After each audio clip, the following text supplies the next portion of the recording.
All right, Gibson, welcome to the show. Feels good to have the NBA back, doesn't it? Man, it feels really good. Thanks for having me on.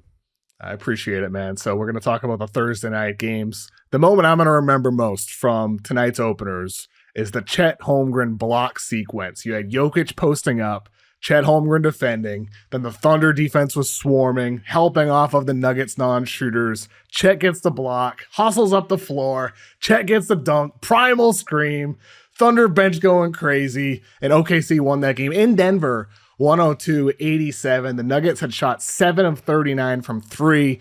Helping off of them was representative in that play. Chet had 25 points, 14 rebounds, 5 assists, 4 blocks, 2 steals, all NBA level performance. I'm going to remember that sequence, Gibson, because it felt like a symbolic passing of the torch. The Nuggets, no longer contenders, and the Thunder, the new West favorites. Am I on the right track there and feeling that way? I think a little bit, but I mean that moment was definitely the moment that I jumped out of my seat. Like it was emphatic, right? And I screamed. It was a microcosm of sort of that whole game where Jokic was struggling, the Nuggets were struggling, and the Thunder were just kind of rolling and made it look easy. Yes, exactly. They absolutely did. And I feel like with the Denver, though, that side of things, like I said, they were 7 of 39 from 3 in the game. And that's going to be an issue for them this entire season, I feel, because you have Russell Westbrook airballs his first shot with Denver. You have all these iffy or non-shooters, Peyton Watson, Christian Brown, Aaron Gordon. Jokic himself is not necessarily an elite guy over the course of his full career. He's had some elite stretches. But for Denver, I thought Oklahoma City, with their defense, completely exposed that. And so I'm a little bit concerned about that from the Denver side of things. You seem a little bit less so concerned than I am about Denver's depth behind Jokic, their lack of shooting. Yeah, I mean, they didn't take 50% of their shots from 3. I think they ended at around 35% of their shots total were from 3-point range, which is lower than league average last year. So it's not like they were just jacking up a ton of threes and they were taking bad shots. I think Michael Porter Jr. missed a lot of open looks that he'll normally hit. And I think Malone is playing the long game, especially with the front office where they're almost playing like a game of chicken, where he clearly wants more vets and more like hardened guys who know how to play basketball, who can make an open 3. And then as time goes on, he can go to the front office and go see, right? And sort of play that game where he can say, we need more vets who can shoot, who can handle, who can do different things. Lineups could be better, sure, but I think overall it's not that concerning. It's more concerning the volume of who took the shots. Like Russell Westbrook should not be your second leading 3-point attempt at 6, right? He should not be in that position at all. Crazy. And I think the thing is he's taking those shots because they are wide open shots. And so Denver's taking what is the quote unquote good quality open shot opportunity, but he's open for good reason because he's one of the worst shooters at a high volume in NBA history. And you mentioned lineups. The lineup, it just makes me think about that first half, I think early second quarter or something like that. It was when Jokic was off the floor, the Jamal Murray led bench lineups where you had Julian Strawther, Russell Westbrook, Peyton Watson, and Dario Saric. And that's where Oklahoma City really built out their lead. And so you talk about this game of chicken between Michael Malone, the Nuggets head coach, and Calvin Booth, the Nuggets general manager. That's been reported on. Zach Lowe had mentioned it on his podcast. Months ago, I had, talked about it after Denver was eliminated as well with some of the public quotes last season where Malone, it was a little bit passive aggressive towards the front office. And I do think there could be an element of that. I think you could be onto something. But at the same time, for Denver, where are the solutions? Where are the solutions? You are lacking trade assets. You are unless you're trading Michael Porter Jr., who's already your best shooter. You don't have a lot of guys with a ton of value. So that's where with Denver, why I'm a little bit in panic mode here, because if you're stacking them up against the best teams in the West, the way I'm feeling is if Jokic somehow were to get this Nuggets roster to 50 wins, he's probably the MVP. If you can get this team to 50 wins, that's incredible. That's one of the most greatest achievements of your career. I just really worry about the losses that they've experienced. KCP gone, Bruce Brown gone, and the young guys have not developed, in part because of that game of chicken you're talking about with Malone not playing the rookies last year. And you know what? Maybe Booth was wrong in even drafting them in the first place. Maybe these guys just aren't good. Yeah, I think it's a fine line, especially, I mean, it's game one, right? So we're going to be, but we already knew this going into game one, right? Everybody, the whole offseason was like, well, the Nuggets aren't going to shoot the three ball very well. And then they didn't shoot the three ball very well. So in reality, it's actually only up from here, right? They're going to exceed any expectations we've already placed on them. I hope it's up, Gibson. I hope. I mean, yeah, you do hope. But it's like saying about the Celtics after opening night, it's only down from here. Is it? It could be up from there too. They could hit 30 in a game. Yeah, maybe. But I think the hard part is, and we won't really know because the Stars didn't, like, Jokic did not have his Jokic level game. No. Right? 6 of 13 overall, 16 points. Like, he did not score the ball at the elite level that I think he needs to make this a top 10 offensive team or even an average offensive team. Jamal Murray, 4 of 14, didn't do anything really important when the game mattered, right? So if you take, your two best players on any team who aren't going to play at an MVP or at least an all-star, borderline all-NBA level, like, yeah, you're going to look bad, and it doesn't really matter what else happens besides that.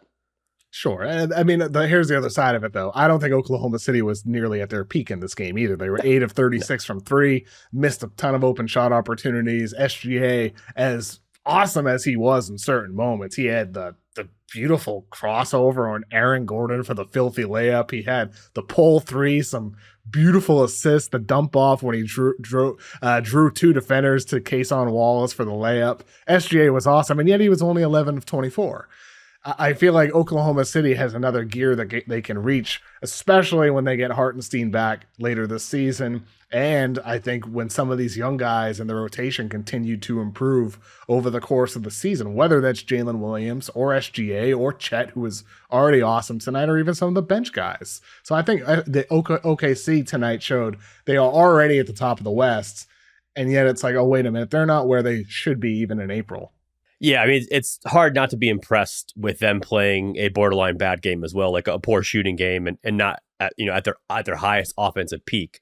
And it did look like at times one team was playing modern 5-out NBA basketball, the other team, the Nuggets, were not, right? Now, there are more than one ways to win a game, but there was a stark contrast in style of play, especially in the half court. And with Jokic, you normally would see the Nuggets running and cutting and splitting and having multiple actions off of him. And it just looked like the Thunder were able to play smaller and get away on the defensive end and also, stretch Jokic out on the floor on their offensive end. And so, yeah, I was really impressed. And the interesting thing was, the Nuggets, you could see them trying different things throughout the game. Like, they started off by switching basically every ball screen and then rotating guys over to Chet. And the problem with that was that made Jokic guard in space and have to close out to a player like Isaiah Joe, right? Or Wiggins, who is all of a sudden incredible at attacking closeouts and finishing in the paint. And so it's just a very interesting thing because then the Nuggets had to go to a dropper, like a back coverage with Jokic, and then Chet was open on the roll. So the Thunder have multiple ways they're attacking, the Nuggets without actually hitting probably additional 5 to 6 threes that were just wide open they normally hit. It was impressive. I think you're hitting on something with Oklahoma City. Like, it's why a lot of people are picking them to make the finals. It's their attack points. They have so many different ways that they can play. They can slow it down and do an ISO with SGA. They can play with cutting and movement and motion. They can have Chet Holmgren bring the ball up the floor himself if necessary. They have so many different guys who can dribble, pass, shoot. And I think they're the team in the West that has the most of them. Boston is the team in the East with the most of them. Is that fair to say, you think, when you kind of stack up all the teams in the league? OKC is right up there with Boston. Yeah, I think they're the top 2, just as far as like 1 through 8 for sure. I mean, like, you look at both those rosters, there's not really anybody that you could say, okay, ignore him or like leave him open. Because even if you ignore Dort or you ignore Caruso, they can all of a sudden become ball screeners and go into a short roll like the Celtics attack, right? They're cutting on the baseline. Yes. They have lots of ways and a variety of attacks that they can get creative with. And I don't think there's anybody else that really stacks up as far as, like, especially on offense for sure. Those two teams are probably far ahead of third place too. the Minnesota Timberwolves and the Sacramento Kings also played on Thursday night. It was the Wolves' second game of the season. It was the Kings' first game, their home opener of the season as well. The Wolves won that game 117-115. Kings were up for most of the game until late in the third quarter when Anthony Edwards took over. They carried that into the fourth quarter and beat Sacramento. One interesting thing from this game, Anthony Edwards' shot diet. In preseason, I had said on this podcast, Ant, it feels like he's, trying to get a rhythm from the 3-point line, taking a ton of threes. In preseason, he had shot 56 total shots. 37 of them were threes. I thought that was just by design. I'm going to get myself going that way. I'm practicing things. But then in the first game of the season for Minnesota, he took 25 shots, 13 threes. And then Thursday night, 24 shots, 15 threes. And he hit some big ones. But just kind of an interesting trend here that Anthony Edwards last year, 34% of his total shots were threes. So far this season, 62% of Anthony Edwards' shots were threes. What do you make of this, Gibson? What's going on with Ant? Is it working? Is this a good thing? Is this like, I don't know how to feel. It's just weird. He's getting them up. I will say that he's letting it go. And the interesting part is, a lot of them are not necessarily like where you think of like a 3-point shooter, like an off-screen action or like, coming, in a spot up or lifting or off the ball. A lot of them are coming off like self-created. I don't have the ISO numbers that I've looked up, but just watching the game tonight, it was like a lot of, okay, like I guess I'm shooting this 3 now. And it's probably a byproduct of the Timberwolves are one of the easier teams to switch against right now, just because with their lineup constructions, even when they're going to like a smaller lineup, they don't have elite 3-point shooting. Even when you go to like a Nas and Randall 5 lineup, there's not like a ton of shooters out there because Ant's not really like a shooter. He's, handle it, get a feel, bounce, make a move.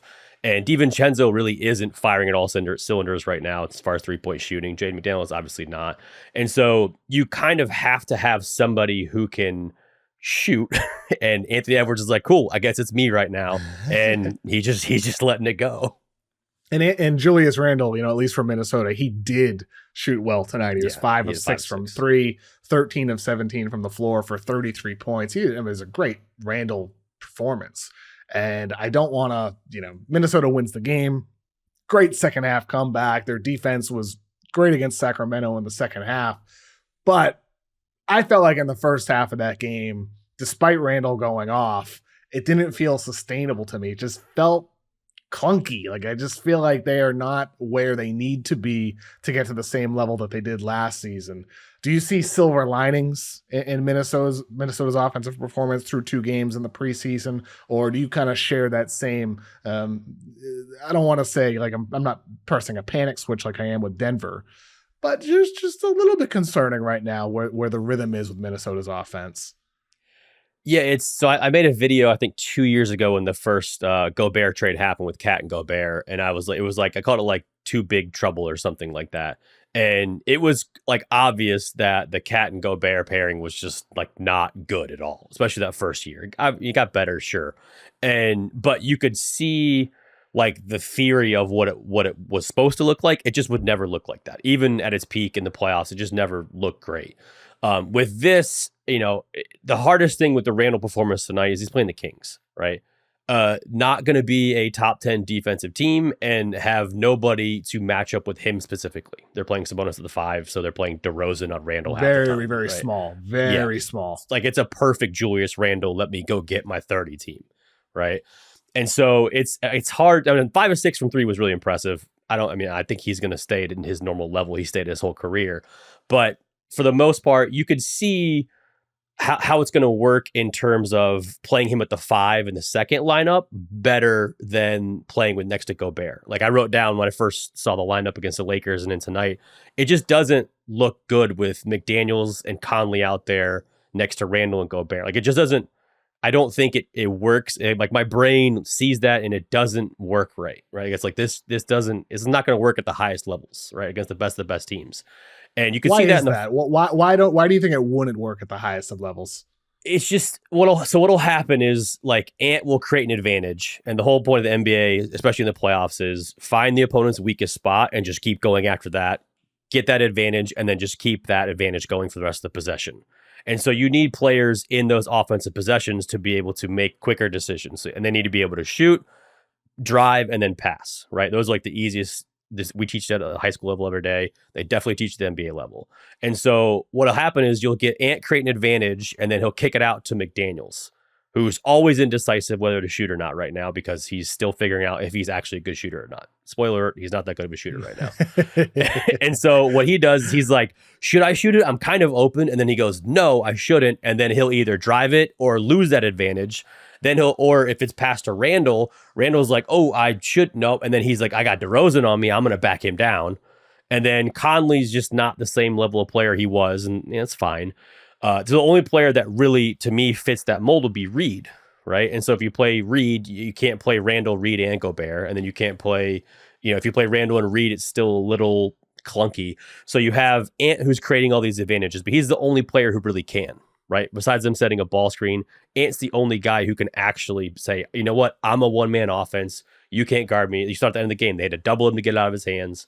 And playmaking all through the third quarter as well. I mean, he made some beautiful passes, and it was very good playmaking. Fantastic. But also Ant's first mindset is go get a bucket. I'm a scorer, which is fine. I mean, we saw Tatum go through this whole evolution for the first, few years of his career.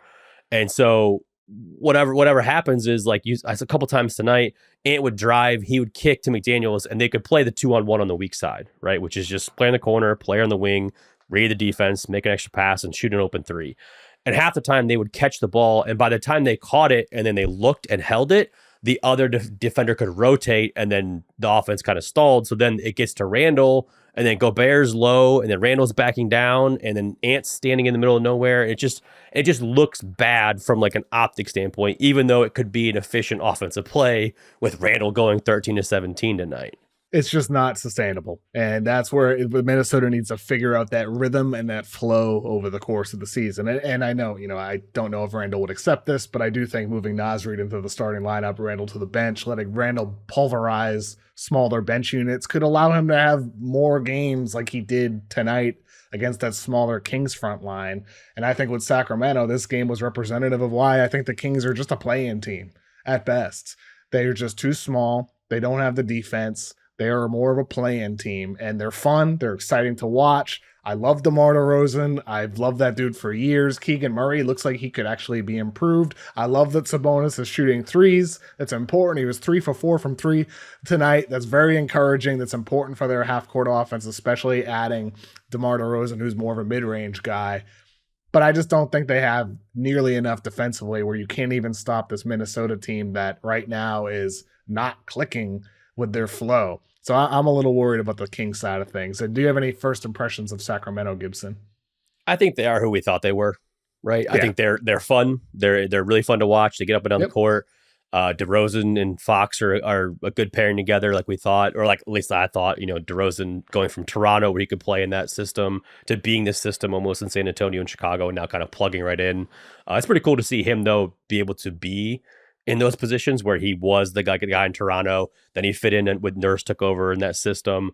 Then he went to Chicago and was the guy. But yeah, I mean, I think for the most part, like there's no really any above average defenders on this team that are going to play significant minutes in the playoffs, right? Well, yes. If you don't have that, then you're just hopefully you can outscore teams, which it can be fun. But yeah, they're at the most they're probably an 8 seed in my opinion. In the regular season, you get offensive teams that do a lot better than they should, just because off nights and back-to-backs and things you don't want to play. Like the Pacers are a perfect example of that. You just don't want to play those teams, when you're tired and on the road. And so they can steal some wins doing that. But I don't think there's anything wrong with being a fun team who's an 8-9 seed in the NBA either. No, nothing wrong with that at all. And sometimes those teams can end up being, top seeds at some point in the future if the right moves are made. The other game tonight that I want to talk about with you, Gibson, is the Spurs Mavericks. The Mavericks just completely shut down the Chris Paul, Victor Wembanyama pick and roll. First possession of the game. We saw it right off the bat. Chris Paul was being defended by Klay Thompson. Victor Wembanyama defended by PJ Washington. And the Spurs set 2 screens at the top of the key for Barnes and for Chris Paul with Barnes and Wemby. Mavs switched that.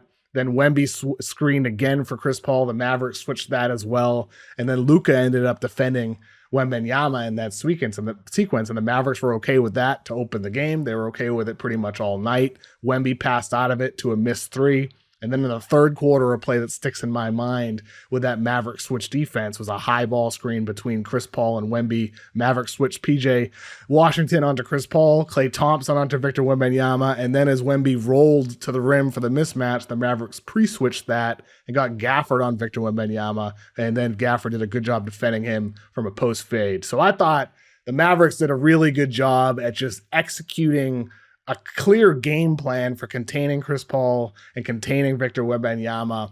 It feels like they're going to be right back to their elite defensive ways. Is that fair to say? Yeah, completely agree. I did I did all the previews for the NBA teams. I did an extensive breakdown of the Mavericks defense and basically how all their switching, like you're talking about, keeps Luka and Kyrie out of those situations. And this is something that Klay has been doing with the Warriors since like 2015-16, where they would have them switch the ball screen. Draymond kicks the guy out of the post, and then all of a sudden you have no advantage. And that is the downside to adding Chris Paul in 2024, right? Where he is the perfect pick and roll partner for Wembanyama, until they just switch it. And then you have, okay, are you going to let Chris Paul ISO? Teams are not going to care about that right now. Unfortunately, it is what it is. He's just he's slower footed. He's not as quick anymore. It's fine. It's just, he's not that stage of his career.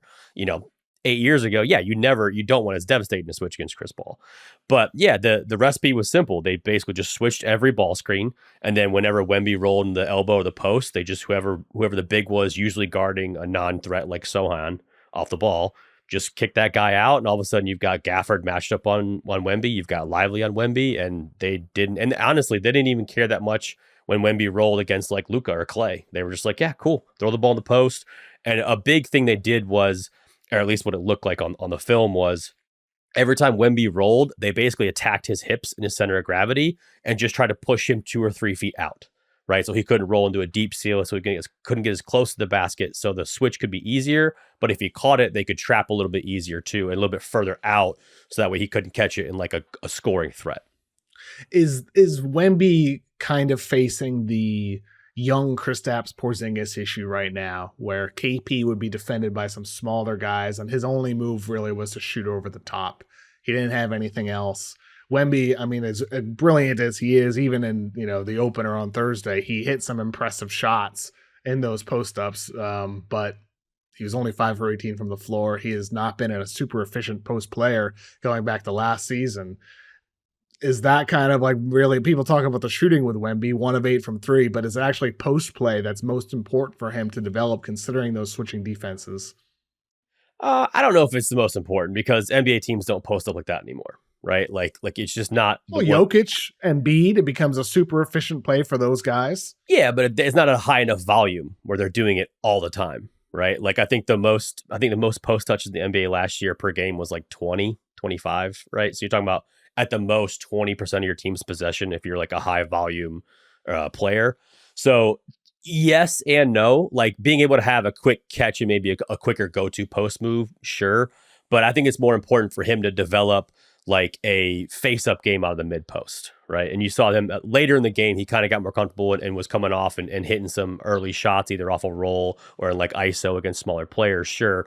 I think the biggest difference between him and like a guy like Porzingis is Wemby's handle is much more advanced than what Kristaps was at this point in his career, especially second year, where Wemby can use a ball screen, he can handle, he can actually make like real actual moves on the move, which is much more important than it is having a post-up game in today's NBA. So I think adding post-up is fine. Maybe just like a quick catch left hook, quick catch right hook, right? But I think more importantly, it would be like the mid-post face-up game where he can really use his athleticism, his quick handle for a quick move, almost like you see where Bam has kind of evolved into now, where Bam now catches face, jab, attack, and have different counters out of that than necessarily, because Wemby's not a center of gravity post-up guy. Like Jokic, Luka, Embiid, those guys are, we can take you down to the post. I'm bigger than you, I'm stronger than you, and I can just back you down and then make a move. Whereas Wemby, he's not, and I don't know if he'll ever be that sort of power, big where he can actually back down like that, versus maybe a face-up game where he can use his actual skill at that size. On the other side of that with Dallas, it was Klay Thompson's debut with the Dallas Mavericks. He was great. He had 22 points, 7 rebounds, 3 steals, played good defense, including some of the switch defense on Victor, as you said. And I thought the most telling sequence in that game for the Mavericks was the play in which Klay hit a wide open 3. Luka passed him the ball, turned around, ran back on defense before the shot even fell. That must be a relief for Luka to have an outlet like Klay Thompson after everything he experienced last season. Yeah, it must feel really good, right? To know that you're passing to maybe the second best shooter of all time, or at least, one of the top 5 shooters of all time. And that came off a Spain action where Klay would normally set the back screen, and it caused a lot of confusion too, which was cool to see them use Klay in those areas. But I mean, Klay is one of the easier players to add to any system. Like, shooting translates wherever you go. Like, if you're a good enough shooter, like, you're fine, right? We've actually saw Tim Hardaway Jr. first play for the Pistons, right? Came off for a 3. And so, it was easy for offense. It was easy for defense. Luka and Kyrie are both probably relieved that they can just, hey, I know he's open, I'll pass him. The interesting part is going to be, like, down the line when Klay isn't, like, at this level all the time, right? Where he's not because he had games in Golden State last year, or stretches in Golden State that were not good, right? Like, he had stretches like this where he was awesome, and he had stretches that he was not good. So he was kind of hot and cold. And you could see in the first half, he started to overstep a little bit of what I think his ideal role would be, which is just, I'm a shooter, I'm a screener for Luka, I'm a spacer, like, I'm a back screener, off-ball player.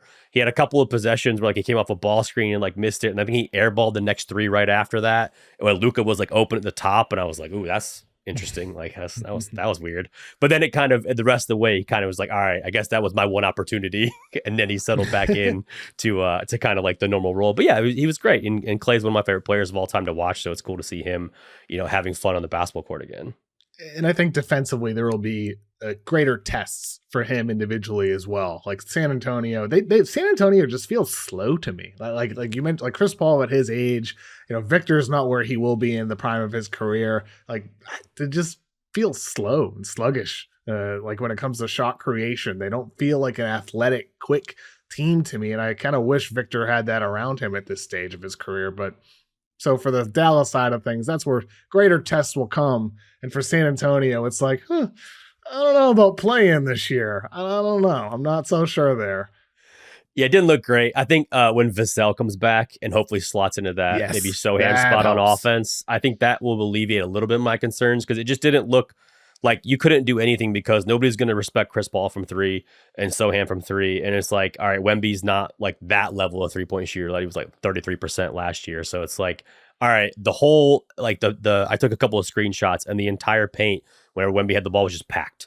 Like, he couldn't go anywhere. So they look slow because they had nowhere to go, right? That's part of the problem, where it's like, you can't play fast if people are always consistently in your way. And I will say, we've been saying, for the past few years almost, like, the Mavericks defense is going to struggle because of Luka and because Kyrie, they can't guard anybody. And I've seen time and time again that staff come up with great game plans, great execution, and they added a high IQ player in Klay who knows sort of that defensive system. So I'm way less worried than I thought I would be when I was like, oh, no, Derrick Jones Jr. Like, oh, no, like, who's going to guard anybody? They're creative enough, and they have enough rim protection, I think, behind that they'll be okay, especially in the regular season. But in the playoffs, we saw them make the finals, and I think we all agreed they added better players and upgrades to the system they already had. So I'm really not that worried about the Mavericks defense at all. Yeah, I mean, you're 100% right. And like, they have a great game planning. Jason Kidd, Sean Sweeney, their lead assistant, he had interviewed for the Pistons head coaching job, didn't get it, but I think he's going to be at some point a future head coach. Really a great defensive mind. People around the league say, and it's the evidence is on the floor with their game planning, as you said, with hiding or masking some of the concerns individually with Luka and Kyrie Irving. Gibson, we can find your stuff at Half Court Hoops on social media, on YouTube. Got anything planned coming up? Yeah, I'm starting the early season team breakdowns. So I'll be doing, not this week, but next week, the Suns, Lakers, all some of the newer coaches and stuff, diving into JJ's playbook, which has been awesome so far. So yeah. Awesome, Gibson. Appreciate you joining me tonight. Yeah, thanks for having me on, Kev. Next up, we have Tom Haberstroh. All right, now joining me as he does every Friday is Yahoo Sports contributor Tom Haberstroh. Tom, how you doing today, man? Pumped and jacked, as always.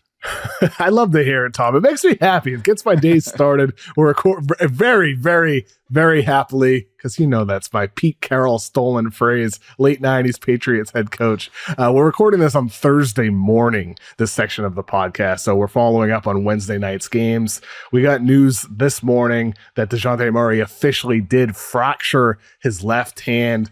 The Pelicans, they started their season, no Zion Williamson, so we're not even going to get to see Zion and their new acquisition, Dejounte Murray, play together for who knows how long. This sometimes can be a month-plus long recovery. Tom, I think with Dejounte Murray, his reputation has been a little bit up and down in the eyes of NBA fans, but there's no denying that this is a big injury for New Orleans. He led the team in touches on Wednesday night. He had 80 touches. He led the team in possession time. He touched the ball for 7 minutes. But I don't think this means that it's entirely over for the Pelicans in this early part of the season, because we're just going to see point Zion Williamson right now. Point center Zion Williamson. Like I'm fully embracing the point center Zion Williamson era, because the last game where they get the injury from Dejounte Murray, they're starting Daniel Tice. This all screams like, hey, you know how you fill the point guard position and the center position? You throw out Zion Williamson. Right, Kevin? Like, it feels like we're stepping into not just point Zion Williamson era. We need to have both of them, because they have a need at both positions.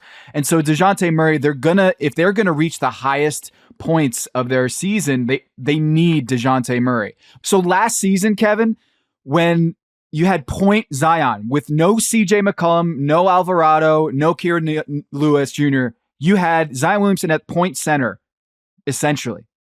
26 points, 6 assists, 6 rebounds per 75 possessions, and the Pelicans were outscoring opponents by 3 points every 100 possessions. So we already have the script here for the New Orleans Pelicans going forward without Dejounte Murray is a lot more possessions with Zion Williamson leading the cause, and I think they're going to be okay. It just stinks that maybe we need to get some voodoo dolls going in New Orleans, use some of that black magic to make sure that they get healthier going forward. I mean, I think they have a lot of those voodoo dolls. Maybe that's the problem. Maybe there's too many of those at this point already with the Pelicans. They can't get anybody healthy. And with Zion, look, they're just skating on even thinner ice now. That's the concern. You lose Dejounte Murray. Yes, you're going to have more points Zion. Everything you said is 100% true about the stats and the way he's produced. I remember even during the Stan Van Gundy era, when Stan Van Gundy first put him at point guard, and like suddenly he's averaging 30 points and 7 assists, and he's looking like an MVP level candidate, but it fizzles out all the time with Zion because of durability. And so if you lose Zion for any amount of time, whether it's due to illness like it was on game one, or injury like it has been in the past, suddenly you're that team that's on the outside looking in of the play-in race in the early part of the year. And that's where the concern is when you don't have Zion on the floor, whether he's healthy in a game, it's those 13 minutes without him, or if he's absent for any other reason. That's the concern for New Orleans. Yeah, but the upside here too, Kevin, is Brandon Ingram has a chance to really show out here. Not just to prove that he's worth big money, but without Dejounte Murray, he's going to have the ball in his hands a lot more, and he can create as kind of this, big shooter, scorer, creator that can have, a lot of opportunities with the ball in his hands and creating. And other teams are going to look at that and say, wait, there's this another layer to Brandon Ingram that we didn't feel like he had that in his arsenal. And now you get the opportunity to showcase that. And so in a weird way, I remember Eric Spoelstra, when Chris Bosh got hurt, he always said, like, these injuries could be an opportunity. Take this adversity and turn it into an opportunity. And with Dejounte Murray out, this is an opportunity for the Pelicans to really see what they have in Brandon Ingram and maybe get a little bit more creative with Zion. That's a really smart point. I think with New Orleans, that is the silver lining here. You get Ingram into a role where he can be asked to do more, especially if they have to stagger. And in those minutes, Zion's not on the floor. You have Ingram, McCollum kind of sharing the shot creation responsibilities. So there is a silver lining there. Maybe you raise Ingram's value and you're able to flip him. But at the same time, the does seem like Willie Green, their head coach, had said he wants him shooting 6 or 7 threes per game. He had 5 in the season opener. He also took 23 shots. It's actually a lower 3-point rate that he had last season.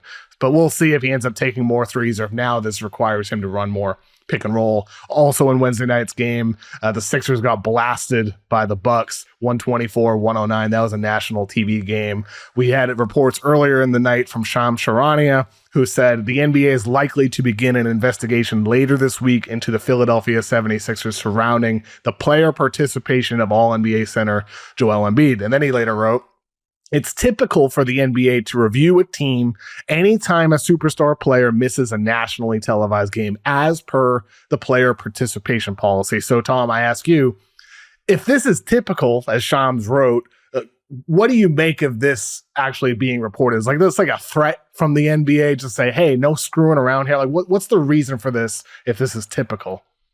So now you're going to see left knee injury, left knee soreness going forward. The management word is going to be out. That's what's going to happen going forward. Is if you just said that Joel Embiid is going to be out with left knee soreness or what have you, I don't think there's an investigation. I think that management word is a stigma. It is a buzzword. It is going to trigger some sort of investigation by the league office.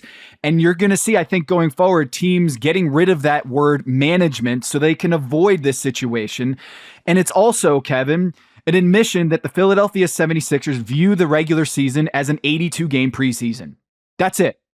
This entire season is all about just getting to the playoffs in one piece. Paul George, a long history of injury issues, and then he had the bone bruise in the preseason. Joel Embiid, we don't even have to go through the laundry list of issues that he's had staying healthy, but it is in direct conflict of an NBA that wants to have star players in uniform for their fans to watch. Tyrese Maxey is a star player, all-star player, but fans want to see Paul George, Joel Embiid playing for their team. And unfortunately, Daryl Morey and the medical staff decided for their best chances to win a championship, they're not going to play opening night. They're going to sit. And the NBA is not happy about it. I mean, understandably so, they're not happy about it. It's a nationally televised game. It's against the Bucks. It's against Giannis, Damian Lillard, other high-profile players. And the game was a complete dud for if you're a casual fan tuning in. If you're a Bucks fan, if you're happy. But other than that, it just wasn't an interesting game. You're probably tuning into League Pass instead, hoping to get more entertainment there. But ultimately, I do think within that game, we saw the concern from the Philly side in the sense that you at least need one of those guys, Paul George or Joel Embiid, to be competitive against the other best teams in the league, or else you talk about setting yourself up for success in the postseason by having these guys on bubble wrap the whole year, treating it like an 82-game preseason. As you said, that's a good way to put it. But you also do need to have good seeding. Like, you don't want to be the 7 seed and the 8 seed and have to be in the play-in. It's really competitive in both conferences right now. 100%. I thought the same thing, is if they are going to take off for 15 games. So the Philadelphia 76ers have 15 back-to-backs. And in a great story from ESPN.com's Tim Bontemps, he reported Daryl Morey is basically saying, I don't expect them to play in any of those back-to-backs because we want to make sure they're not at undue injury risk for the postseason. So 15 games for Paul George and Joel Embiid that you can just wipe off for them. Then you throw in Tyrese Maxey, who's shouldering the scoring load for this team. And how much are they going to get from Eric Gordon and Kelly Oubre consistently on a night-to-night basis in the Eastern Conference? 2 points on 6 shots in the opener for Eric Gordon, 21 points on 18 shots for Oubre. Oubre is not going to have higher scoring games like that every night. Exactly. And it's on 18 shots. Okay. So when we're talking about Kelly Oubre, it's going to be, a feast or famine type of experience. Exactly. That's why he's bounced around the league. He has found a home in Philadelphia and he's been really good for them, but you can't expect him to be the number 2 on a really good playoff team. So I do think that there is a risk here, not to overreact to a game 1, but if you play with your food, sometimes you're going to be left out of the playoffs. We've seen LeBron James, Stephen Curry miss the playoffs entirely. And I think that is at stake here if the Philadelphia 76ers don't get serious about playing in the regular season. Sure. I mean, and granted, Philly's missing Joel Embiid and Paul George I was impressed by the Bucks on the other side of that game. I thought Gary Trent's defense on Tyrese Maxey was amazing the entire game, chasing him around through a bunch of screens, off ball, on ball. It felt like he was stuck to his side constantly. And when he wasn't, he was steering him right into Brook Lopez, who looked like his all defensive caliber level self protecting the rim. So I thought Milwaukee's defensive game plan that they had against a depleted Sixers roster was executed to perfection. And Gary Trent Jr., more than anybody else on that Bucks side of things, just stuck out to me after a year of just watching these guys on the perimeter just let people get to the rim with ease. It's like, oh my God, they have some energy, a potential stopper on that end of the floor. It just looked way better in comparison to what the Bucks had received last season from their perimeter guys. Kevin, last year, Tyrese Maxey is going off for 50 in that game. Oh yeah, no doubt about it. You know? Yeah, it's just they look connected. It's open shot after open shot last season. Exactly, and getting out in transition, like that would be a nightmare for this Milwaukee defense. Is they're at times just awful at getting back in transition and running back and trying to get the opponent into a set defense. And on the season opener on national television, they got back. And you look at the numbers here. I pulled it up on Synergy. Their transition defense, the Milwaukee Bucks, allowed just 0.68 points per transition play and only 15% of the time. So those two numbers are hugely important. Not just how well you stopped them in transition, but how often you let them get into transition. And both of those numbers are about half of what they were last year. So when you're looking at the Philadelphia 76ers without Joel Embiid, without Paul George, you know that Nick Nurse in that locker room is looking at that Milwaukee Bucks defense and saying, get out in transition and beat them down the floor. We are going to run them out of the gym with Tyrese Maxey. And he had one of his most inefficient games of the last couple of years. And so Tyrese Maxey, last year, 50 points, no doubt. This game in the season opener, he was bottled up. Gary Trent Jr., but also just collectively, Doc Rivers got this team to run back on defense, and they did a great job. I mean, I look forward to seeing the Bucks play there. You know, they have Chicago and then Brooklyn, but next week they have Boston, they have Memphis. Those will be two really good games for us to talk about on next Friday's episode. It's like a really good barometer, I think, for where this Bucks team is. But overall, first impression from opening night for the Bucks, I was very impressed. I was not impressed by the Rockets blowing an 18-point second half lead against a Hornets team that didn't have Brandon Miller. And for Houston, like we talked about this team before the season began, Tom, and how they could be a playoff team and all that. Blowing an 18-point lead against the Hornets cannot happen in the Western Conference. It doesn't matter if it's just game one.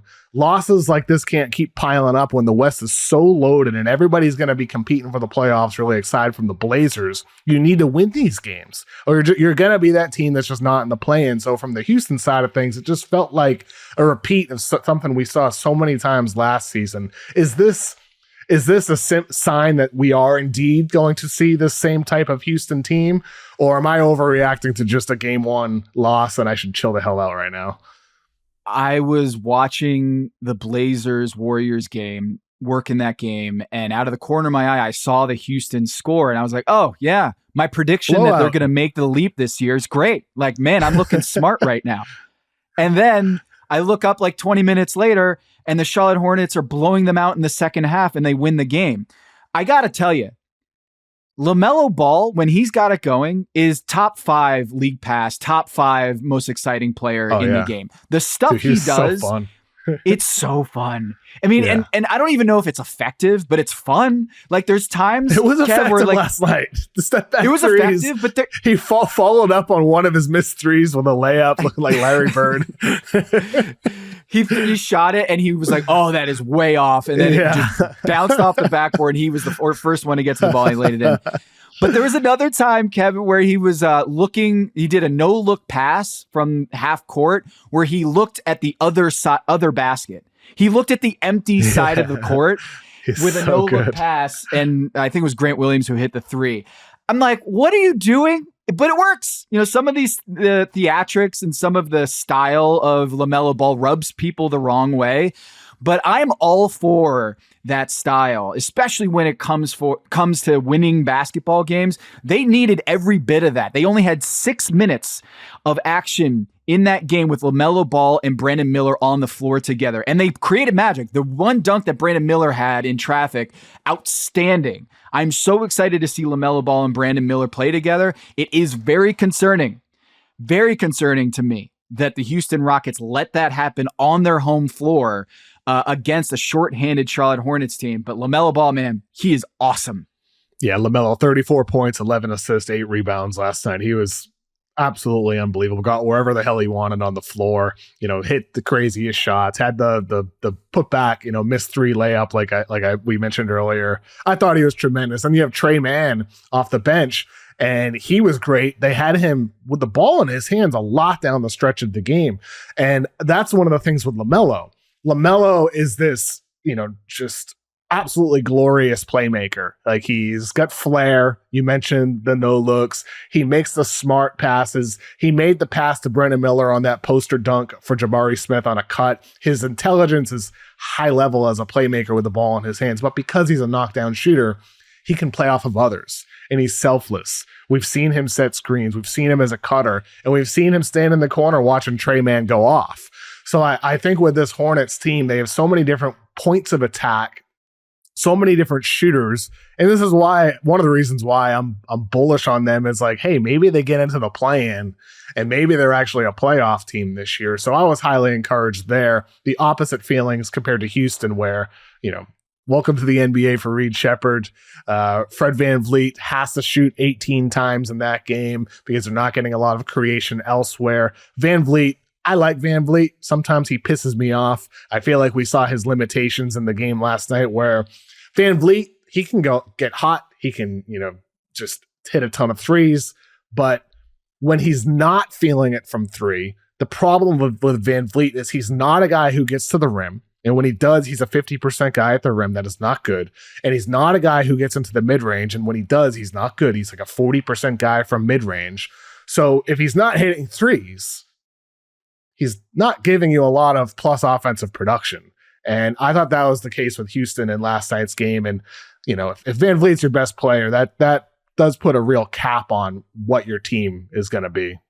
And defensively, LaMelo Ball, I think, cooked a lot in that game because Fred VanVleet just can't really do much against a guy that big. Too small, right? Yep. And what I also liked from LaMelo is his 10 free throws. They in the Clifford era, they brought in referee consultants to help LaMelo Ball try to figure out how to get to the free throw line more, because he would attack the basket and he would do the early Derrick Rose thing where he would use his athleticism to avoid contact and have some amazing layups and finishes. But in order to make that leap, you got to be Shai Gilgeous-Alexander and recognize I can use my athleticism to get to the free throw line, or Jimmy Butler, players like that who were able to, DeMar DeRozan, where you're able to leverage some of that length and athleticism into getting easy points at the free throw line. So I think that was also effective for LaMelo Ball. And I want to say Fred VanVleet didn't have his best game. I don't expect him to be a lockdown defender, but I expect more out of the defensive unit. I mean, the whole Houston Rockets team under Ime Udoka has to be better. The Charlotte Hornets shot 5 of 5 in the paint in the fourth quarter, 5 of 10 from downtown. Another thing, I know we're just going in on LaMelo Ball greatness. The other thing I did see that he was unbelievable last night. We should be. He might have been the best player in the NBA last night. I mean, I don't know how many times we've seen LaMelo Ball play that well, and it was in the season opener after a long layoff. So very impressed by also, there was this play where the Hornets had the ball. LaMelo Ball made this move, and he was alone at the 3-point line by himself. There was no one within 20 feet, and he could have just taken a wide open 3. Instead, as someone closed out, he kicked it to Brandon Miller. Brandon Miller hit the 3, got fouled, and they had a 4-point play opportunity. And that was just one of those moments when you say to yourself, like, the rap on him is that he isn't a winning player, that he's selfish, that he just plays only for himself. But when he's giving love to his new courtmate, Brandon Miller, trying to get him going, I love to see that. And it's just, I think, another sign that LaMelo Ball still, I think has a lot to prove as a winning player, but he's doing these little things that I think Charles Lee, congrats to him. That was a great job by him in the season opener on the road in a tough building in Houston. Yeah, any thoughts on Reed Shepherd with his debut? I can't say I'm worried, but I thought his shot would be a lot more dynamite here in the early going preseason. He didn't have his shot going. It was, maybe I'm biased here. They looked like good misses, like soft misses off the front of the rim or something like that.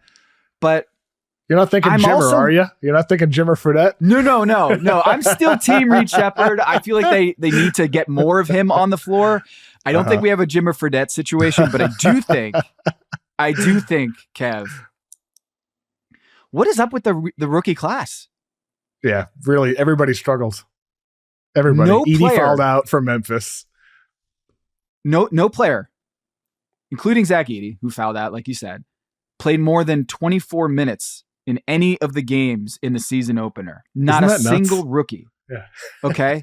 The only two rookies that scored in double figures were not even picked in the top 20. Okay. So the lottery guys had fewer minutes than the second round picks in the season openers. So I'm wondering to you, because you're a draft guru and someone who spends a lot of time watching tape and understanding the talent levels in every class. Do you think that's more indicative of how down the lottery talent is, or do you think it's indicative of how deep the class was in 2024?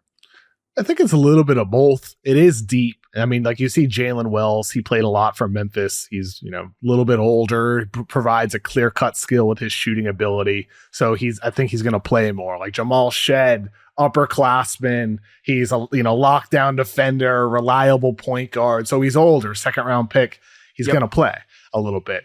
New Orleans doesn't have a center. So like their late first round pick, Missy out of Baylor. They don't have a clear center. Missy looked great off the bench. Maybe he ends up starting over Daniel Tice at some point. So I think with some of these like non-lottery picks, it's these clear-cut defined skills that is allowing them to play early on. And for some of the teams, it's circumstances. Like with Portland, they have DeAndre Ayton, a more veteran center. Donovan Clingan coming off the bench. Do they want to play with two bigs? Clearly not. Clearly they're just going to have Clingan ease in slowly to start the season. Dalton Connect for the Lakers playing only 15 minutes. He was tremendous in those 15 minutes, I thought, for LA. Only played 15 minutes because they have a glut of veterans ahead of them. So I would expect that with some of these guys that were, either lottery picks or top 20 picks, we'll see the minutes tick up over the course of the season. But it is also the other side of it where there's no clear-cut, superstar prospect in this lottery, somebody that a team is going to say, we're going to invest 30 minutes in you every single night. Mm-hmm. Like Zachary Risacher is the number one pick going to Atlanta, played 19 minutes. He hit his first three, then missed everything else.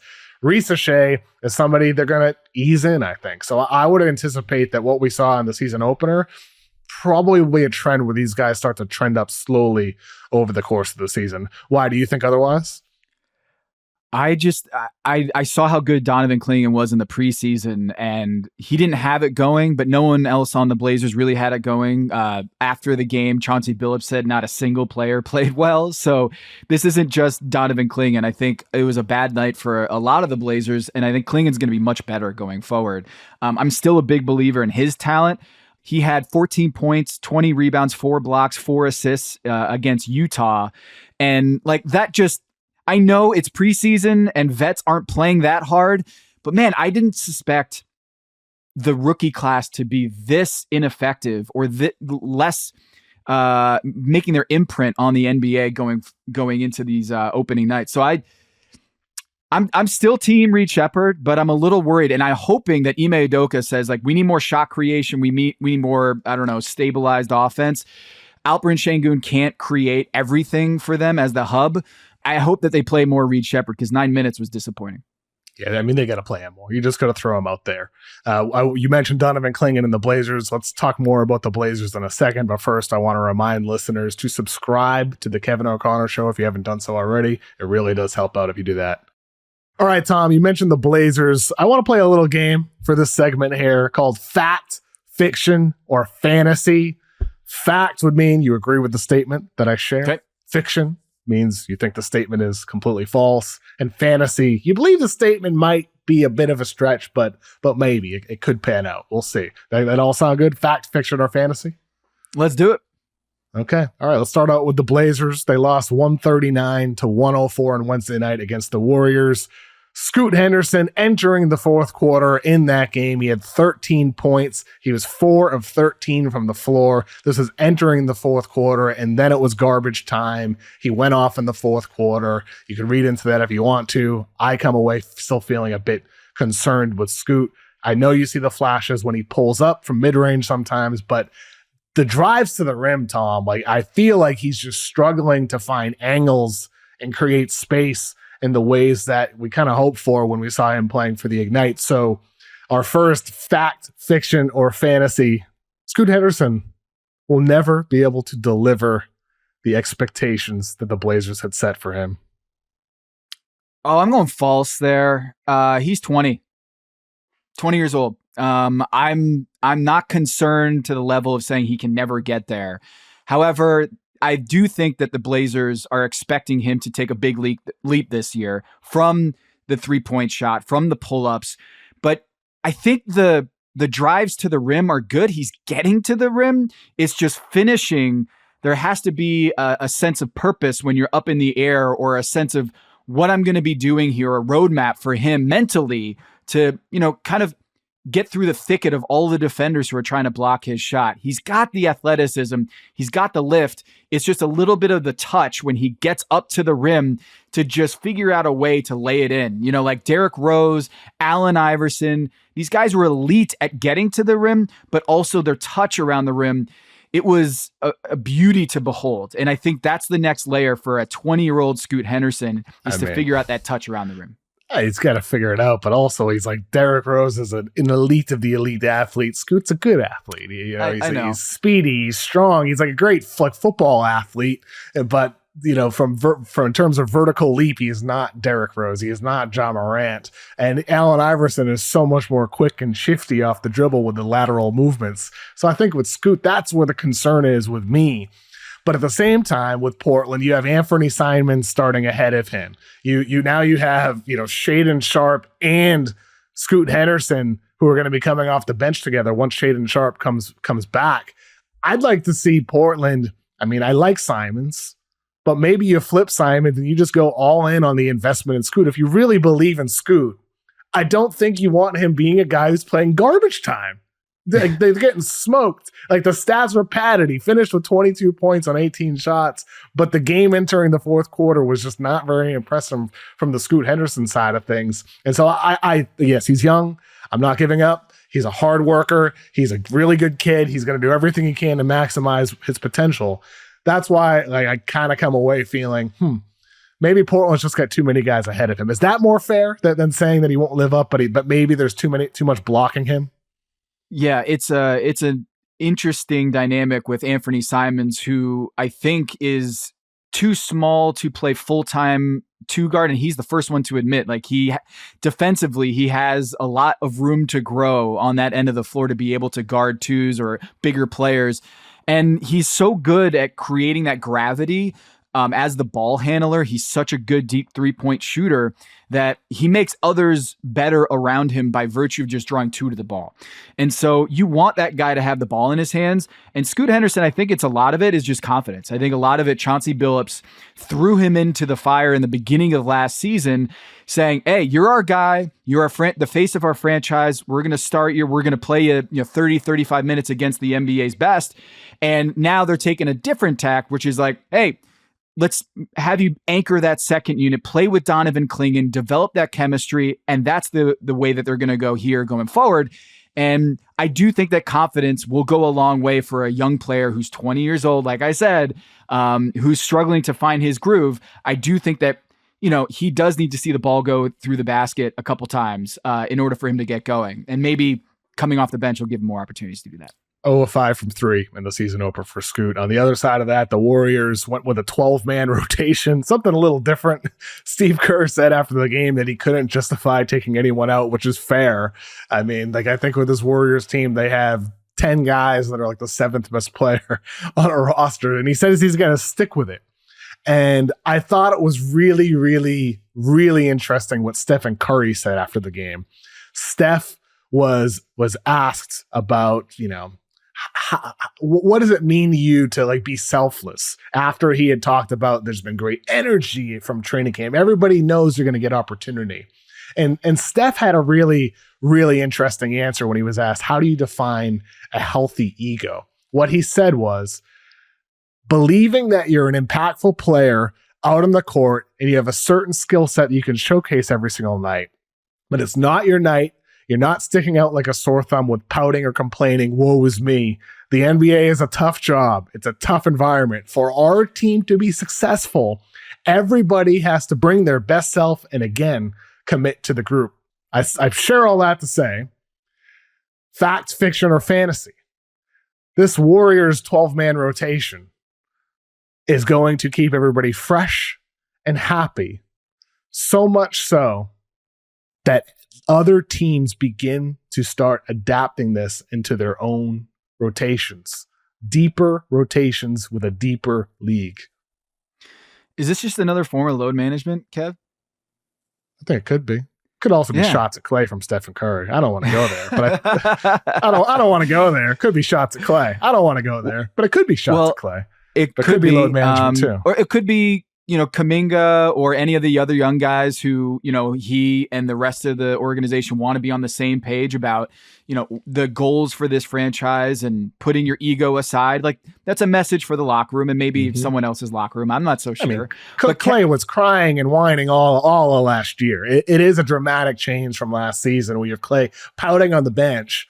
And then this year you have 12 guys playing in the primary rotation before garbage time late in the game when they put in their others. 12 dudes. Yeah. Do you think it's this like a showcase for a trade? Because I can't imagine this continues. Like, I know Greg Popovich, So you're saying fiction or fantasy for this? Good. Thank you for bringing that up. I totally blew that. I'm going to go with fiction. I think this is a showcase for trying to consolidate like 3 or 4 rotation guys into another star for the Golden State Warriors. I know that they struck out on Lauri Markkanen. Draymond Green had suggested that they were going after both Paul George and Markkanen in the offseason, which is bold. I mean, we've seen many bold transactions over the years. They weren't getting both. Never were getting both. Draymond's delusional. What? Draymond? Draymond not seeing things straight here? Okay. He's, he also got a tech, by the way, in that game. And it just, you shouldn't be getting a tech in those situations. In game 1, you got to understand, like, it's not worth it. It's not worth, it's the first game. And it's not like it was nationally televised where you're jacked up for the game and the tensions are high, the emotions are high. Hey, I didn't say that, Kevin. But point taken. I do think there's this other piece, this other layer of what Steve Kerr and Stephen Curry are trying to do this year is, like, in order to get the best out of Moses Moody and Jonathan Kuminga and Buddy Hield, by the way. Buddy Hield's awesome. He was kind of the spark, this energy, this positive energy that maybe they were lacking with Klay last year. And I do think that contract, $37 million over 4 years, it could end up looking like a steal if he outperforms the Klay Thompson contract and anchors that second unit. Like, it reminded me a lot of Jordan Poole, good Jordan Poole for the Golden State Warriors, where it was like, he is instant offense and he's just this different energy than Draymond, than Steph. He is just going to be unfiltered going for buckets. And man, I think the stat is he's had more 3-pointers than any other player in the NBA over the last 5 years. So, like, we know that he can get buckets, but the energy that he brings is something that they were missing last year, and that I think counts for something. But I do think, like, a consolidating trade where they 4 quarters for $1, I do think that this is kind of part of that plan at some point. It's just, who is that player? Yeah, who is that player? And that might not manifest until January or February as teams figure out who they are. One team on opening night on Tuesday, the Knicks trailed at one point by 35 points. They lost 132 to 109. Celtics attacked Cat right out of the gates. Mikal Bridges with his ugly broken jumper was only 2 of 7 from 3. Fact, fiction, or fantasy, Tom? The Celtics have already exposed the Knicks as phony contenders. Oh, I'm going fantasy. Yeah, I think you're onto something, but I'm not quite there. Mikal Bridges, the broken jumper, is getting to the point that this might be one of the worst trades of all time if he can't get that jumper back. And like, Mikal Bridges was brought in to be a stopper for the Boston Celtics. And it was the greatest offensive display in the history of basketball, John Naismith included, like all the way dating back. That Boston Celtics inferno was insane. And I like Josh Hart being like, yo, we got to drug test those guys. That was unbelievable. But Mikal Bridges and OG Anunoby were brought in to stop that. And they could do nothing. And Celtics went at Bridges too. He was brought into a lot of on-ball screens. They were not afraid to say, hey, Mikal Bridges, you traded 5 first-round picks on a swap to go get this guy. We don't care. We're going to attack him. Exactly. So it's not just the shot. It's the defense. If he's not providing that, all defensive team hands from one side of the floor to the next and just being able to put opponents into a straitjacket, then Mikal Bridges is just another guy. So I think this is alarming for the Knicks. I think it's also alarming that we're talking about a team that was built on offensive rebounds last year and just playing bully ball. Yeah. They didn't really have that kind of identity. And so I think you're having an identity crisis from the jump. If Tom Thibodeau wants this team to be a real title contender, they need to get better performance out of guys like Mikal Bridges. And I got to say, Cat, he's probably going to be a lightning rod this season. I don't think everything was on Cat in that opening night loss. No, of course not. I don't think everything was on Cat either. I think on the Knicks side of things, we talk about their new acquisitions with Cat and Bridges, but also Boston had Cornette defending Josh Hart for periods of the game. They were just not worried about Josh Hart shooting. It felt like a spacing issue at times for the Knicks, even though they added Cat, a center who does shoot, who is the self-proclaimed greatest shooting center ever. The Celtics said instead, oh, we'll just help off the other guy who struggles to shoot. That's what happened in that game. And if Hart's going to play, 50 minutes a game under Tom Thibodeau, that means there's one guy on the floor at all times that at least Boston and other teams is going to just ignore when he's behind the arc. Yeah, Boston's going to do this to about 10 teams this year, is going to force teams to question everything. And the Knicks, after that opening night loss, I was questioning everything. Were we just so wrong about this team and their ability to defend and Karl Anthony Towns? And the only glimmering part of that team was Deuce McBride, and he's coming off the bench, right? So you need the 5 stars to play like 5 stars, and Deuce McBride can't be your best player every single night. No, he can't be, and he wasn't that first game. I think I'm not giving up on the Knicks, to be clear, but that was concerning, to say the least, and it's concerning in part because of how tremendous Boston looked. I think that was more about Boston being as great as they are. I had said earlier in the offseason that I don't believe Boston is some juggernaut, that they can be taken down, they can be defeated, and I don't think they're necessarily at the KD, Steph, Klay, Draymond, Warriors level of juggernaut. That's the bar I'm talking about when I use the word juggernaut. But they're pretty freaking good, dude. They are pretty good, and so I think for the Knicks side of things, that's a really, really high bar to have to match. And you mentioned they bring in Bridges, that they have OG Anunoby for Tatum and Brown. The thing is Tatum is so much more of a shot creator. That cross-court pass he had to Derek White earlier in that game, just absolutely gorgeous, man. He's not just a bucket getter. He's an elite defender. He's an elite rebounder, and he's become a really, really good passer too. So it's not like he just needs to score. We already saw that they won the finals when he didn't score, and Brown wasn't even efficient in the finals for that matter either, compared to what he can be at his peak levels. So, yeah, Boston looked tremendous. Knicks, not so much. On Wednesday night, Tom, we saw the Magic and the Heat face off against each other. Another Eastern Conference battle between two not, top-level contenders, but two really good teams. Well, the Magic blew them out 116-97. Banchero looks awesome. 33 points, 11 rebounds, 3 assists. Franz Wagner had 23 points, hit some corner threes. That looked good. He also locked up Jimmy Butler, who was 1 of 8 in the game. So here's my fact, fiction, or fantasy question for you for this game. The Orlando Magic have surpassed the Miami Heat as the best team in Florida. Ooh, I'll go with fact. You don't do that on Pat Riley's night. You know, like the Miami Heat can't have that happen on Pat Riley's night, where they're honoring the Godfather and they're opening the season on their home floor. They've heard a lot of talk about Jimmy Butler and Bam Adebayo, and then they do that dud. Like, that can't happen. And you know what? Orlando played the defensive brand of basketball that we expect from the Miami Heat. So I hope that Pat Riley came down from his seat, went into that locker room, and tore him a new one. Like, I think the Miami Heat were embarrassed. And I think Bam Adebayo said that after the game. It was embarrassing what they did in the season opener against Orlando. Orlando played the brand of basketball that the Miami Heat usually do, right? The Heat culture we keep talking about, that's what Orlando brought in that one game. And it's 1 out of 82. But if we're going to put Jimmy Butler and Bam Adebayo on this pedestal of being 2 legit stars who are can anchor a title team, then we do also have to keep that standard of when they go 2 of 13 against the Orlando Magic, we got to hammer them. We got to. And so the Miami Heat were teetering on this, like, are they real contenders? And I do think that they're contenders eventually. But after that game, I don't see how you watch that and think that the Orlando Magic are a worse outfit than the Miami Heat. It's just, I don't know. It was such a statement game on Pat Riley's night on their home floor. You had every reason for the Miami Heat to just clobber him, and it was the opposite.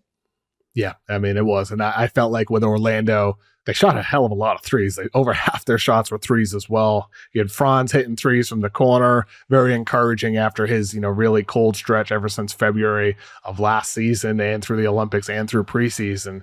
Banchero, I mean, he looked like the best player on the floor. Like you said, Butler and Bam Adebayo, if you're stacking them up, lining them all up and you're picking them in order of best player to worst player, most people are taking Jimmy Butler and Bam Adebayo first before anybody else, before any Orlando Magic player. But Paolo Banchero made a really, really, really good case in that game. He had the beautiful pass to a cutter at the rim. He hit some pull-up threes. He looked like LeBron light is what he looked like for Orlando. And if he continues taking another step forward, he's gotten better in each of his first 2 seasons. If Banchero becomes top 15, top 20 level player, I think people are going to talk a lot differently about Banchero. And for what it's worth, I say top 15, top 20. That could be conservative when you talk about a guy at 6'10" with his playmaking ability, with his shot creation ability. He looked like a top 5 guy, at least in that first game against the Miami Heat, I felt like. Yeah, he was outstanding. It was everything that Heat fans wanted to see from Bam Adebayo and Jimmy Butler in the season opener. You can't have Jimmy Butler going 0 for 1 in the second half. Like, I know he didn't play all that barely much, shot. But like, he just didn't even test Wagner. He didn't even go at him. Like there's so many times Butler was just standing in the corner, just wasn't even testing. Yeah, and not only that, like when he would drive against KCP would make the great defensive play to stop him. And I know KCP didn't have a great offensive night, but this is why they got him. But is to have another lockdown defender against a guy like Jimmy Butler. Exactly. I mean, I thought KCP, like you said, he didn't shoot the ball well. Everybody else on Orlando did. KCP still was a super positive player for them in that season opener. We also saw the Cavaliers face off against the Raptors. They won by 30 points on Toronto's home floor. Evan Mobley had 25 points. Fact, fiction, or fantasy, Evan Mobley's leap is real, and it gives the Cavaliers East Finals potential. Ooh, fantasy. I'm not going to say it's false. I'm not going to go as far to say as it's true, that I totally agree with it. But Evan Mobley, I kind of feel like this is his moment here to start stealing some of the spotlight and say this is his team. Like Donovan Mitchell is the great scorer, one of the best 2 guards in the NBA. But I do think that this could be Evan Mobley's team. Like going forward, he's not the all-star yet. That's Darius Garland. That's Donovan Mitchell, that's Jared Allen. They've all been all-stars at this point in their career. But after that game, there's a strong case that Evan Mobley could be their best player on the Cleveland Cavaliers. And if they get, everybody on the same page. And they're a weird team where their best lineups last year were not when you'd expect, like all their star players on the floor. It wasn't gangbusters last year. And so I do think that they still have some chemistry issues that they're going to have to figure out for them to reach that upper tier. But then again, man, the Indiana Pacers made the Eastern Conference Finals last year. And if all those top teams are as injury prone or as brittle as they are on paper, I do think that the Cleveland Cavaliers have a shot at getting to the East Finals, but I just need to see a little bit more from Evan Mobley, or a little bit more consistency under Kenny Atkinson, the new head coach there, for me to really put them in the title contender. I think that's very fair. I would say fantasy as well. With Cleveland, the one thing I will say in support of the argument for Cleveland is that Kenny Atkinson wants to empower Evan Mobley to be that player. And like, he had an interview with Wob, and he posted this, I think it was with Sirius XM, and he said, like, yeah, we want Mobley to be that guy. Like, we're going to empower him to be that guy. We need him to be that guy. And they played him like it, like the different types of actions they run him through. Sometimes he's handling the ball in a pick and roll. He's attacking it off of an isolation on the right wing. He can, of course, as a typical big man, set screens and roll. He can pop. He can run out and transition. They just have him playing in such a diverse set of different actions.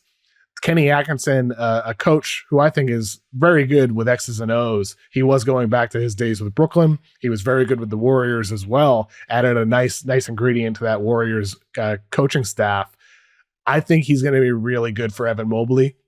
And it won't surprise me if we see Evan Mobley have the best season of his career one bit. Whether that translates into East Finals or not, there's so many different variables that go into that. But Cleveland, I think they're a greater threat than perhaps we might realize, considering the potential for an Evan Mobley leave. I mean, we saw it last year in the playoffs, Tom. Like, the way he closed out their season and then the way he performed in the playoffs. The only thing was that was without Jared Allen. And so I think doing it with all the guys out there, that's going to be the challenge for the Cavaliers. His usage rate in that game, 28%. His usage rate pretty much every year up to this point in his career is 20%. So you go from 20%, which is basically average. If there's 5 players on the floor and you add up 20 plus 20 plus 20 plus 20 plus 20, that's 100% usage by your team. He's average, basically another guy, a role player, essentially, for the Cleveland Cavaliers up to this point. But at 28%, that's a right at the borderline of star go-to guy offensively. And for the Cavaliers to reach their potential, they need that. They need Evan Mobley to be at 28%. And it does sound like Kenny Atkinson wants him to be there too. One of the best games of Wednesday night was the Clippers and the Suns. The Clippers lost to the Suns in overtime, 116-113, but they did open up Intuit Dome, Steve Ballmer's new arena in Los Angeles. In the fourth quarter, there's a moment where the ESPN broadcast cut to the wall while Kevin Durant was at the free throw line. Fans are going crazy. It looks like a European soccer game. And then KD missed both free throws.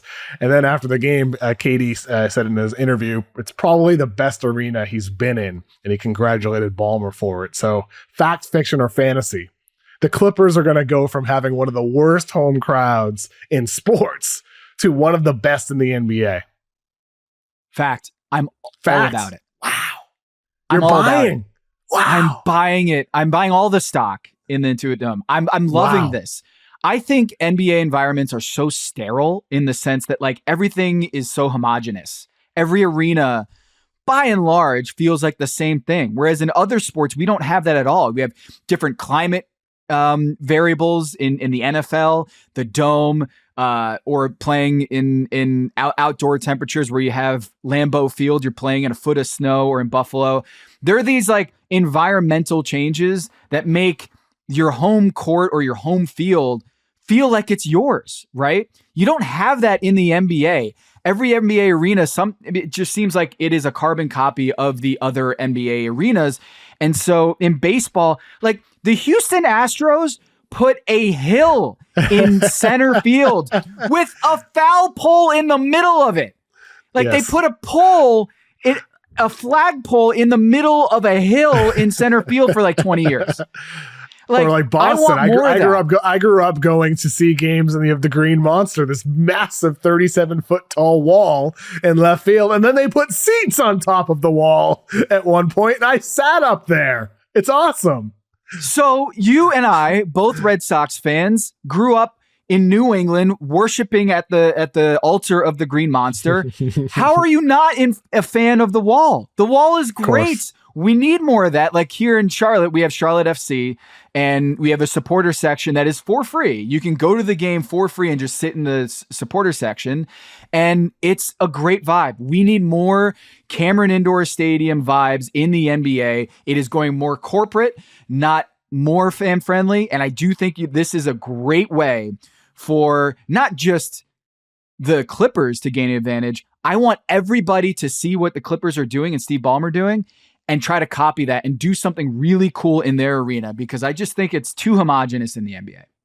I just hope the Clippers are competitive enough for those fans to continue having something to cheer about, because that was a great game. It was a great game. The Clippers defense, they were flying around. They were competitive. Harden was getting buckets.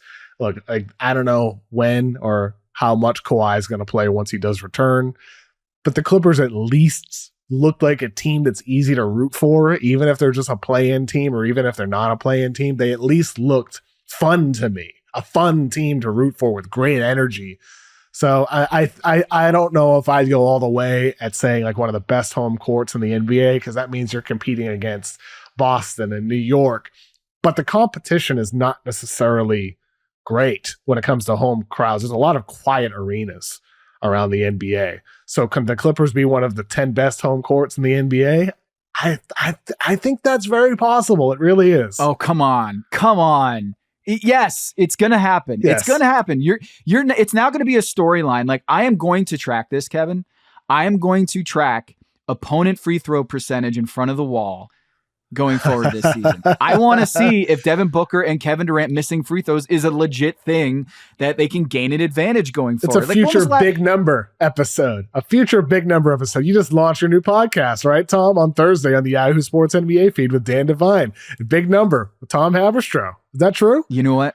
It is true. Every Thursday, you're going to see the big number at Yahoo Sports. It was a 2 to 3 minute video that I would do for Yahoo, but now it's being extended. A bigger big number every week coming out on Thursdays. Subscribe. That was an amazing lob you threw. It was almost like a LaMelo lob to Miles Bridges. It was very, very seamless. Thank you for that lob. But yeah, every Thursday we just talked about big men centers shooting threes and whether we buy or sell the notion that, Bam Adebayo, DeAndre Ayton, Anthony Davis making threes, shooting and making threes. It actually was in part due to your column that you had written where you said we're going to see a lot buying it. You're not buying it, I'm not buying it only because history tells us, yes, and this is a little tease here, 79% of new 3-point shots from centers in the preseason fade away. They just usually revert back to their norms. Old habits die hard. It's really hard for these big men to start shooting threes, but you know what? I'm rooting for it. I think it's more fun that way. So go listen to the big number as soon as you click off this podcast. If you haven't listened to it already, maybe you already have. Last thing before we get you out of here, Tom, with that Clippers team, we saw in that opening night in the game, no Kawhi. Paul George is gone. He's in Philadelphia now. It was the Harden show. He had 94 touches in the game. He had possession of the ball for 10 minutes. That was the most of anybody in the entire league from their first games. That's a huge number. And just for perspective with that number, during the 18-19 season when Harden averaged 36 points per game, he possessed the ball for 9.2 minutes per game average. So 10 minutes is a hell of a lot for Harden. Last season, he averaged only 16.6 points per game. He hasn't averaged over 25 since the 1920 season. If there were a comeback player of the year award, Tom, fact, fiction, or fantasy, James Harden would win that comeback player of the year. Ooh, we've got so many. The Ball family has that cornered, that market. So I feel like we're going to look at James Harden being comeback player.